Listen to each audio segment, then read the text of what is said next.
একটা খুবই রিচ একটা নাম রাখা হোক, তাই তারা তার নামটা বেলা রেখে দিয়েছে, যেন শুনলেই একটা রিচ ভাইব আসে। আসলে বেলার একটা ভাইও রয়েছে যার নাম সামার। ছোটবেলা থেকে তারা দুইজনই খুব কাছাকাছি। আসলে এই ফ্যামিলিটাই খুব অদ্ভুত।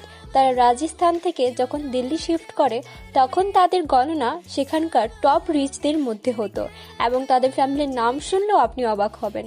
তাদের ফ্যামিলির নাম ছিল গুচি ফ্যামিলি। ফ্যামিলির মধ্যে একটা রিচ ভাইব। যাই হোক, এরপরে আমরা জানতে পারি যে বেলা এবং সামারের সম্পর্কটা খুব ভালো ছিল। তারা একজন আরেকজনের অনেক ক্লোজ ছিল, কিন্তু বেলা আর সামার একজন একজনের পুরোই অপোজিট ছিল। বেলা পছন্দ করতো সাজুগুজু করতে এবং নিজেকে সুন্দর দেখাতে, অন্যদিকে সামার পছন্দ করতো হর্স রাইডিং, মারামারি, কাটাকাটি, একটু গ্যাংস্টার ভাইব এবং বিজনেস, যারা দুই প্রান্ত ছিল বলতে গেলে। যাই হোক, এরপরে আমাদের দেখানো হয় বেলার মাকে।